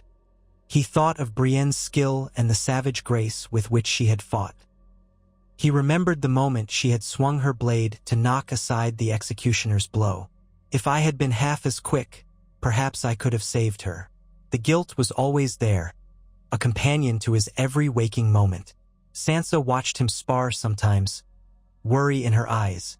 She seemed to fear that he might be whisked away again. In those moments, Ned would pause to reassure her. "I'll not leave you," he would say softly. "Not willingly." One chilly afternoon, as Ned was finishing a practice bout with one of Manderley's knights, a breathless messenger arrived from the gatehouse. The man dropped to his knees on the slippery cobbles.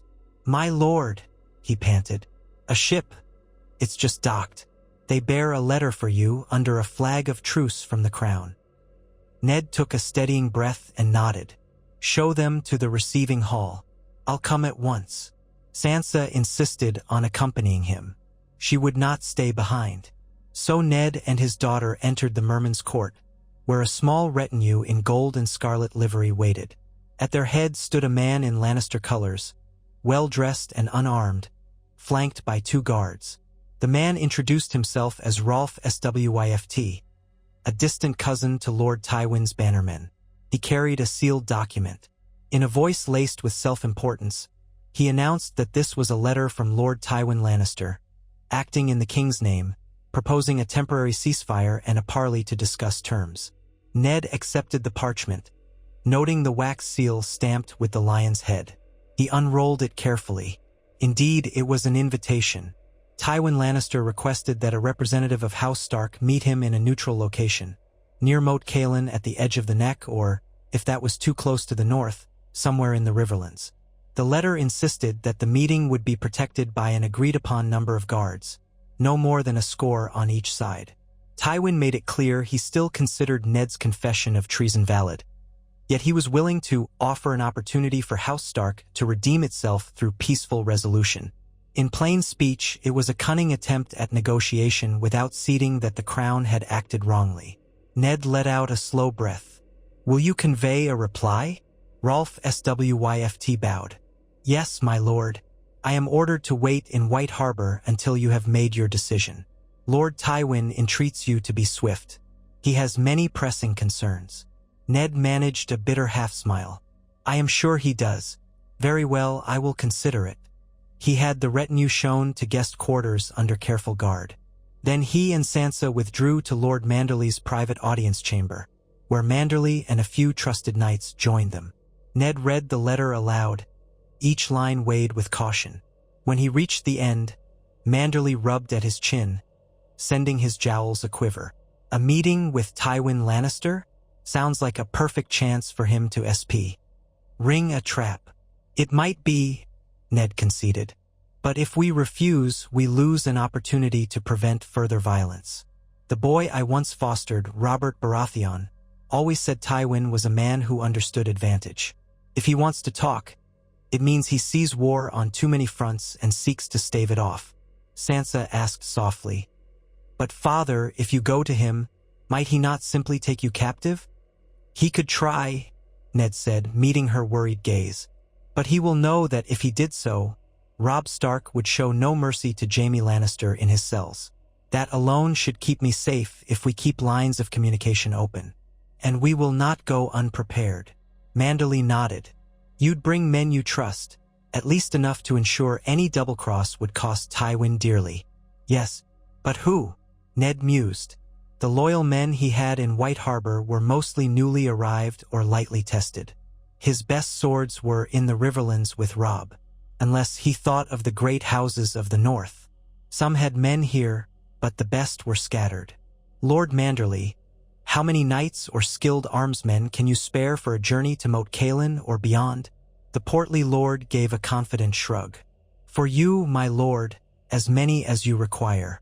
My city's safety depends on you, after all. But we must consider a small escort only, to show good faith and not provoke Tywin's suspicion." "And I will remain behind," Sansa said, though he saw the flicker of fear in her eyes. "If you and I both go, we risk leaving White Harbor unguarded, or I risk being another hostage if the Lannisters do turn traitor." Ned's heart clenched at the thought of leaving her side, but she was right. "Yes, you must stay here. I would not risk you. Not again." His mind was already turning to how he might coordinate with Robb. Perhaps they could arrange for a small force of his son's men to be stationed at a distance, ready to react if Tywin reneged on the deal. That would require swift messages to Riverrun. Time was pressing, though. Tywin wanted an answer soon. He composed a reply that night by flickering candlelight. He agreed to a parley. He requested the location be a stretch of ground near the Inn of the Kneeling Man, north of the Trident, which was close enough to the north to offer Ned some sense of security, yet technically in the Riverlands. The inn had a decent open space around it, with vantage points that made ambush harder. Ned wrote that he would arrive with no more than 20 men, and he expected the same from Tywin. He sealed it with House Stark's direwolf sigil and gave it to Rolf Swyft in the morning. The man bowed, promised to carry it with haste, and set sail soon after. Sansa watched the ship depart from the harbor walls, her cloak drawn tightly about her. Ned stood beside her, the wind whipping at his hair. "Do you think he'll agree?" she asked quietly. "I believe so. If Tywin sees an advantage, he will come. The real question is whether he means to talk fairly or if he's simply playing for time. Ned noticed how the foam curled against the dark water below, and it struck him as an omen of churned fates. Either way, we must be ready. Within a week, they had their answer. Another Lannister ship arrived, this time bearing a more curt and direct message. Tywin Lannister accepted the proposed site. He set a date just 2 weeks away. Preparations began in earnest. Ned wrote urgently to Robb at Riverrun, entreating him to dispatch men to discreetly guard the area. Lady Catelyn responded in her own letter. She would come too, if Ned desired it, or remain with Robb to keep the armies in check. Ned decided her presence might help, so long as it did not provoke Tywin. He asked her to bring a small retinue only, trusted men, no more than 10. Robb himself could remain in the field, ready to respond if treachery occurred. Sansa confronted her father on the eve of his departure, biting her lip as she spoke. "Please be careful," she whispered. "Lord Tywin, he's cold.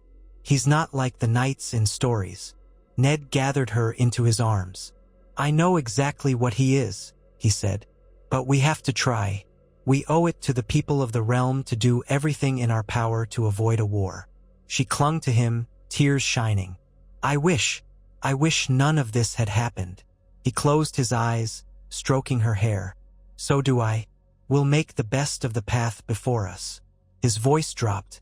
"And if there is a chance to bargain for Brienne's release, I will take it." Sansa nodded, trembling. "Yes, please save her. If she still lives." At dawn, Ned and a small column of Manderley knights departed White Harbor. Snow flurried around them, veiling the city's walls. As he rode out on a sturdy gray gelding, Ned turned back to see Sansa standing on the battlements, her cloak swirling, a pale figure gazing after him. The wind whipped her hair, and Ned raised a hand in farewell. She lifted her hand in return, and though she was half lost in the swirling snow, he saw the shimmer of tears on her face. Lord Manderley rode with him, along with a handful of loyal knights, plus Podrick Payne, who had insisted on coming. "I want to be there if we can rescue her," the boy had said, voice tight with determination. Ned understood and saw no harm in letting him come. Podrick might yet be useful as a squire, for he knew King's Landing from his time there, and though the boy's heart ached for Brienne, that heartbreak had sharpened his resolve. The journey south was cold and wearying. They moved swiftly, stopping only to rest the horses. Winter was nearing, and the winds from the shivering sea cut to the bone. Yet Ned's mind churned with anticipation for the meeting. He dreaded facing Tywin. Memories of the past flickered through him, whispers that Tywin Lannister had orchestrated the brutal sack of King's Landing at the end of Robert's rebellion, that he had allowed his men to butcher Princess Rhaenys and Prince Aegon Targaryen. Ned had never forgiven that cruelty. But he reminded himself that, for all Tywin's sins, he was a man of reason. If reason prevailed, a settlement might be reached. By the time they approached the Inn of the Kneeling Man, the ground was half frozen, muddy in patches. The inn itself stood at a crossroads near the Trident, a modest structure of timber and plaster, with a courtyard large enough for several wagons. Smoke curled from its chimneys. A cluster of bare trees surrounded it, their skeletal branches creaking in the chill wind. Ned arrived to find a small group of outriders waiting, a mix of Tully men and a few Northmen bearing the direwolf sigil. They bowed to him, relief evident in their faces. One stepped forward, wearing the fish and falcon crest of Riverrun and the Vale combined. "Lord Stark, Lady Catelyn is inside with her retinue. Lord Tywin is expected by midday tomorrow." Ned nodded. "Good. Thank you for keeping watch." He dismounted, wincing as the journey's aches caught up with him. He assigned men to patrol the perimeter, ensuring no ambush. Then he strode into the inn. The old door creaked on its hinges, revealing a warm common room lit by a roaring hearth. The smell of stew and fresh bread almost made him stumble with sudden hunger. He looked about, searching. Catelyn stood, cloaked in gray, hair pinned back, a strength in her posture that had always comforted him. Their eyes met, and in that moment, the noise of the inn murmuring lords, crackling fire, fell away. They had been parted by so much heartbreak. Slowly, she crossed the floor, her eyes brimming with unshed tears. Ned bowed his head, feeling the sting of emotion in his chest. "Cat," he whispered. She caught his hands in hers. "Ned, oh Ned." Her voice shook. "I barely dared believe it was truly you." He pulled her into an embrace, feeling the trembling of her body. For a moment, they simply held each other, husband and wife reunited after a near-ruinous separation. The warmth of her presence was like a balm on his wounded spirit. He could hardly speak, so he let his arms tighten around her, as if doing so could shield them both from the nightmares that lurked in memory. When they finally parted, her tears had left shining trails on her cheeks, but her smile was radiant. "My love," she said softly. "Our children, Sansa is safe with you now?" She glanced around, as though hoping to see their daughter. Ned took a measured breath. "Yes, Sansa is in White Harbor, under Lord Manderley's protection. We've had no word of Arya." That old pain twisted in him. "But perhaps the gods will bring her back to us." Catelyn nodded, her gaze turning inward with worry. "We must pray so." She forced a flicker of hope into her eyes. "Robb will be thrilled to see you. He wanted to ride here himself, but I insisted he remain near Riverrun with his armies. He is so changed, Ned. So young to bear the title of king in the north." "It was not a title I ever wanted for him," Ned said, voice low. "But we will see what the morrow brings." She guided him to a private side chamber, where they could speak without curious ears. Inside, a single candle flickered on a scarred wooden table. Catelyn poured him a cup of spiced wine from a flagon, then took a seat opposite him. He sipped gratefully, feeling the heat spread through his numb fingers. Outside, the murmur of men echoed in the corridor. They spoke for a long while, quietly updating one another on events. Catelyn described how the Riverlands had been ravaged by raiding parties. She told how Robb had outmaneuvered Tywin's forces in the Whispering Wood, capturing Jaime Lannister. Ned listened intently, pride and worry entwined. Catelyn asked about Sansa's ordeal in King's Landing, her eyes filling with tears at the mention of Joffrey's cruelties. Then Ned told her of Brienne's heroic deed, how she had fought to the death, or so it seemed, to save him. He felt his voice falter as he recounted that day on the beach. Catelyn's expression was grave. "We must do everything we can to free her if she lives," she said softly. "We owe her that." At last, they turned to the matter of Tywin Lannister and the meeting set for tomorrow. Catelyn's tone grew clipped, as if guarding her anger. "I have no faith in that man's honor. He might use your presence to wrest some advantage or, 7 hells, to put a dagger in your back." Ned's jaw tightened. "We have Jaime Lannister as leverage.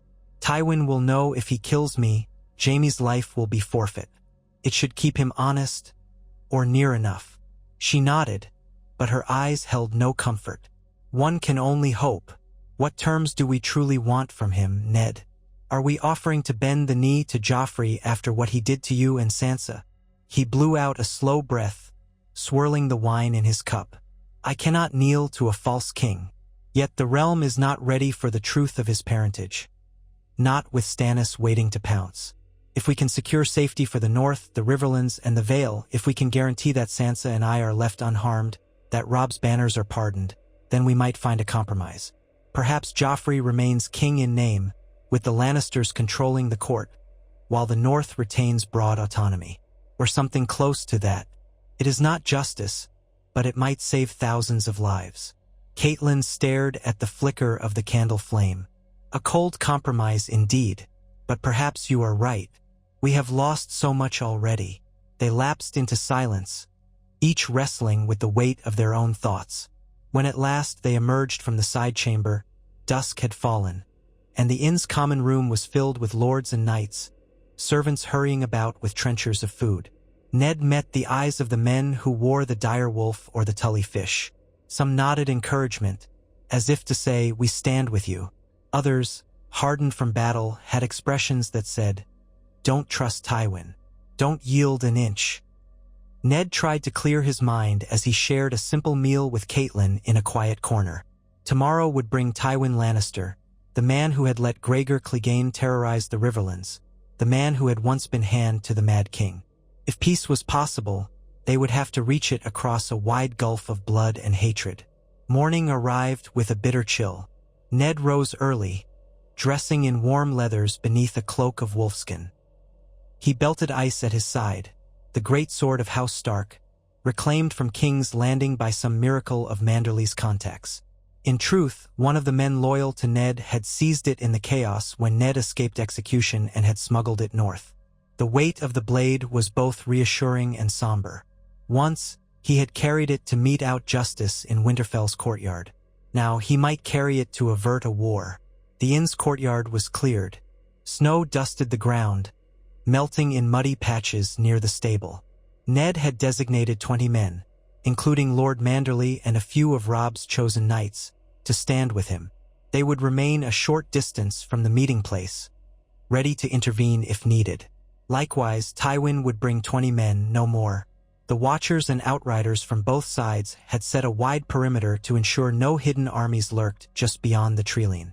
A hush of tension lay over the entire area. At mid-morning, the sound of hooves drifted across the frosty air. Ned, standing outside the inn, turned to see a column of riders emerging from the western road. They bore crimson cloaks, the lion sigil gleaming on polished armor. At their head rode Tywin Lannister himself, upright in the saddle, his hair a pale gold streaked with white, his lined face set in a stern mask. He wore a rich doublet of black, with the golden lion embroidered on his breast. His eyes, flinty green, swept over the courtyard with an air of cold command. Ned felt an old anger spark at the sight of him but forced it down. Tywin reined in his horse, motioned for his men to dismount, then did so himself with a measured elegance. At his side walked a large man in half-plate, presumably a top Lannister bannerman, and behind him came others. Some were knights Ned recognized from years past, men who had fought under Tywin's banner during Robert's rebellion. The man himself stepped forward, gaze falling upon Ned Stark with something akin to curiosity. "Lord Eddard," he said, his voice resonant. "I had not expected to see you again after hearing you lost your head on the steps of Baelor September." Ned kept his face composed. "And I did not expect you would ever leave your fortress to treat with a so-called traitor. Yet here we stand." A faint flicker of amusement touched Tywin's thin lips. "Indeed." He swept his gaze over Ned's retinue, noticing the presence of Lady Catelyn, who stood just behind her husband. Tywin inclined his head, a gesture of courtesy that felt as cold as the wind. "Lady Catelyn," she gave a stiff nod. "Lord Tywin." For a moment, the tension crackled in the air, as though the ghosts of every Stark Lannister feud hovered around them. Then Tywin turned back to Ned. "Shall we proceed inside? I trust you have arranged a place where we can speak in private." Ned gestured to the inn. "This way. No more than 2 men each inside for protection, as agreed. The rest remain here in the courtyard." Tywin waved a hand, instructing all but 2 of his men to wait outside. Ned signaled Lord Manderly and one of Robb's knights, Ser Stevran Mallister, to join him. Together, they entered the dim common room, lit by a few lanterns. The innkeeper had cleared everyone else out. Tables had been pushed aside, leaving an open space with a simple bench. A handful of chairs waited near the hearth. Tywin removed his gloves, one finger at a time with meticulous care. Then he surveyed the surroundings. A rustic choice, but sufficient, I suppose. He turned to face Ned. "We have much to discuss." Ned took a breath, forcing calm. "We do. My son holds Jaime Lannister in Riverrun's dungeons. That alone should show we have reason to talk." Tywin's expression did not flicker. "You are aware that King Joffrey demands your return to King's Landing to answer for your crimes?" Catelyn bristled. Ned laid a hand on her arm, staying her. "A demand I refuse," he said bluntly. "We both know what happened the last time I was in King's Landing. The Queen had me seized under false charges. I will not subject myself to that again." Tywin's jaw tightened slightly, but his tone remained smooth. "You swore fealty to King Joffrey after King Robert's death, or so the records show. Then you confessed treason before the entire city. Are you claiming that confession was false? Forced from you?" Ned gave a mirthless smile. "I am claiming it was worthless, extracted under threat to my daughters. You know well how these matters work, my lord. What is done is done. We are here to forge a new path, or else to walk the road to war." Tywin studied him for a moment, as though weighing a slab of meat. "Yes, war. My men have faced your son's armies in the Riverlands. A vexing campaign indeed. He is cunning for one so young." Ned took a step closer, the flicker of the hearth dancing on his features. "He is my son, and he will not relent if you threaten me or the rest of our family. I propose we end the bloodshed. Release any northern captives you hold and guarantee safe passage for my people. In return, you may have Jaime Lannister returned to you unharmed." Catelyn's expression hardened at that. Jaime Lannister was a prize that many a northern lord wanted to see punished. But Ned had always intended to use Jaime as a bargaining chip if it meant saving more lives. She squeezed her hands together, saying nothing. Tywin's eyes narrowed, a calculating light flickering there. "A tempting offer if you have the right terms. But the king, and I, acting on his behalf, will require more than the promise of your withdrawal. We will require fealty, or, at the very least, a sworn oath that you do not support the usurper Stannis Baratheon or any who would challenge King Joffrey's right." Ned felt the old conflict roil within him. He knew Joffrey was not Robert's son by blood, but revealing that truth now would almost certainly plunge the realm into chaos, opening the door for Stannis. Too many innocents would die. He would not ignite that conflagration unless forced. "We have no allegiance to Stannis," he said carefully. "My son fights only to protect the North and our allies in the Riverlands from Lannister aggression." Tywin's face remained impassive. "And if Stannis marches on King's Landing, would you stand aside as King Joffrey's capital is attacked?" Ned forced a level tone. "We will not take arms against the crown, so long as the crown does not harm us. That is all the vow I can make unless your king recognizes that the North must remain free of further ravages. No more reaving in the Riverlands by Gregor Clegane, no more forced homage in the North.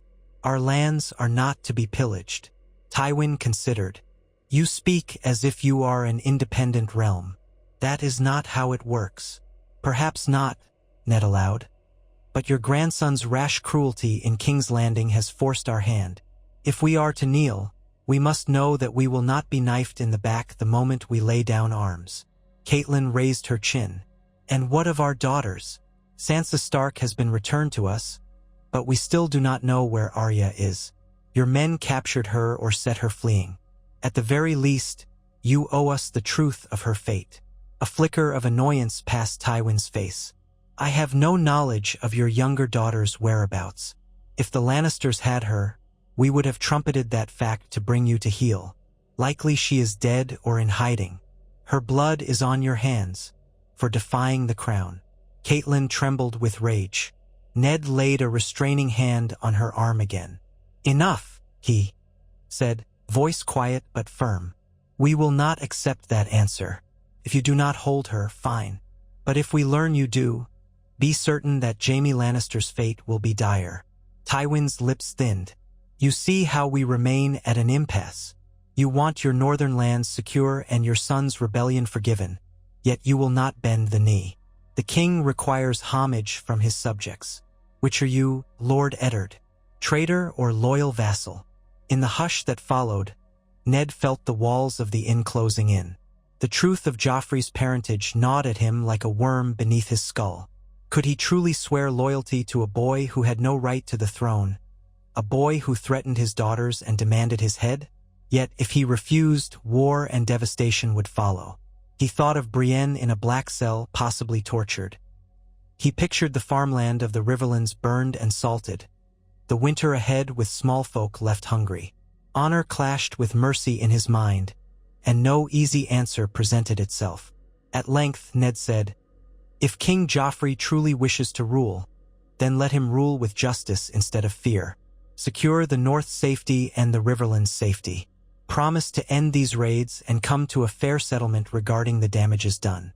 Then I will consider bending the knee, and my son with me in exchange for Jaime's release. That is what I offer."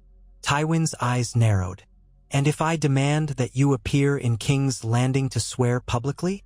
Catelyn spoke up, her tone stony. "After what happened the last time Ned was in King's Landing, you cannot expect we would trust that. If you want a public oath, let it be done in the presence of neutral witnesses, or in a place where we have equal footing. Harrenhal, perhaps, once it is secured, or the Crossroads Inn." Tywin studied her, then shifted his gaze back to Ned. A long silence stretched, broken only by the crackle of the hearth. The Lannister man who stood beside Tywin shifted restlessly. Ser Stevern Mallister and Lord Manderley looked ready to bristle at the slightest hint of threat. Finally, Tywin let out a soft snort, almost a laugh. "You Starks are a stubborn breed. Very well. I will convey these terms to King Joffrey and the Queen Regent. There is much I cannot promise without their approval. But I can tell you that if you continue to style yourselves in open rebellion, you will face the combined might of the crown. Even a boy with a cunning mind cannot stand forever against the lions." Ned squared his shoulders. "And if you refuse a settlement, you face the combined wrath of the North, the Riverlands, and perhaps the Vale as well, should my sister-in-law choose to honor her late husband's alliances. You also risk the rise of Stannis Baratheon, who claims the Iron Throne for himself. Which fight do you prefer, my lord?" Their eyes locked, an unspoken challenge in the air. Ned noticed how the lamplight accentuated the lines on Tywin's face, the threads of white in his blonde hair. The man was not young, though still formidable. "We shall see," Tywin said at last. "If your terms are to be recognized, the Starks must show some sign of good faith. When next we speak, I will require details of your intention to cease hostilities and release important Lannister prisoners. Jaime above all. That is non-negotiable." Ned inclined his head fractionally. "And you, for your part, must pledge that the Lannisters will withdraw from northern lands, yield any castles taken in the Riverlands, and pay reparations. That is non-negotiable for us." Tywin's lip curled slightly. "So be it. I will deliver your demands. You will have my response in due time." With that, the meeting seemed at its end. They had not agreed on peace, but neither had they confirmed war. It was a precarious thread.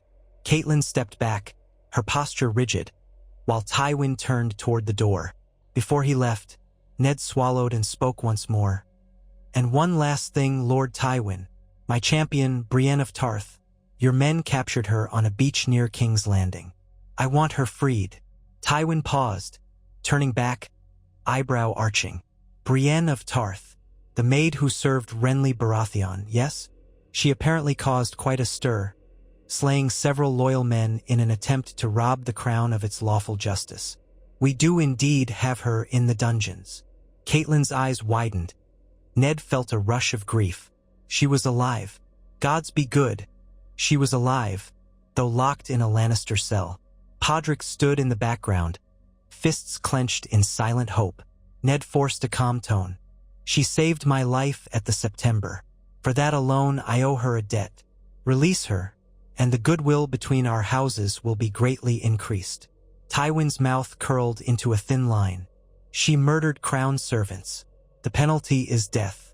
My inclination would be to let Ser Island have her for practice. Yet, I do not dismiss the value of a bargaining peace. I will mention it to the Queen Regent. If your side makes concessions, perhaps she will grant clemency. If not, well, you cannot expect mercy without offering something in return." Ned's hands tightened into fists. He hated the way Tywin spoke of Brienne's life as though it were a coin in a purse. But there was nothing to be gained by rancor. "I understand," he said quietly. Tywin said nothing more, turning on his heel and striding out. His men followed, and Ned allowed Lord Manderley and Ser Stevern to escort them to the courtyard. A tension eased in Ned's shoulders once Tywin was gone from the room, yet the knot in his stomach remained. Catelyn came to him, resting a hand on his arm. "At least we know she lives." Ned closed his eyes and exhaled a trembling breath. Yes, we must find a way to save her. They returned to the courtyard. Tywin was already mounting his horse, his retinue forming up. Without ceremony, the Lannister party rode west along the muddy road. Ned watched them vanish beyond the trees, the clop of hooves receding into the mid-morning stillness. In the hush left behind, Manderly released a breath he must have been holding. "I do not trust that man an inch, my lord." "Nor I," Ned said grimly. Ser Stevran Mallister sheathed his sword, which he had kept half-drawn the entire time. "Shall we send word to Robb that the meeting ended without bloodshed?" Ned nodded wearily. "Yes, and we must plan for what comes next. If Tywin returns with demands we cannot meet, the war will grind on. But if he yields, even slightly, we might craft a fragile peace." He paused, scanning the men gathered around him. "We must prepare for both outcomes." Catelyn's eyes shone with a hint of cautious optimism. "It's more than we had yesterday," she murmured. "At least no swords were drawn." Ned gave a slow, thoughtful nod. "Small mercies, Cat. Sometimes those are the start of bigger ones." They lingered at the inn until noon, gathering their escorts, ensuring all was secure. Ned felt the weight of responsibility settle ever more heavily on his shoulders. Today he had taken the first step toward preventing a war that could consume the realm. Whether Tywin would truly meet them on that path or whether it was all a Lannister ruse remained unclear. But for the sake of House Stark, and for the memory of Brienne's stand, he had to try. Catelyn rode beside him when they departed the Inn of the Kneeling Man, heading east. The world around them was gray, draped in clouds, the wind biting at their cloaks. He thought of Winterfell's Godswood, the quiet pool beneath the heart tree where he once knelt in prayer, believing the realm was stable, the king's friendship unshakable. That seemed a lifetime ago. Yet the old gods still watched, patient in the face of mortal strife, their wisdom carved into silent weirwood faces. One day at a time, Ned told himself. One challenge at a time. He would find a way to free Brienne. He would find a way to keep Sansa safe. He would find a way to let the North rest without the fires of war sweeping over them. Perhaps, if the gods were merciful, he might even find Arya again. That hope remained a faint spark in his heart, refusing to die. He guided his horse onto the road, the slush of melting snow under the hooves. Behind him, the men formed a column, banners snapping in the wind. Manderly's Merman sigil, the Mallister eagle, and smaller houses that had rallied to the Stark cause.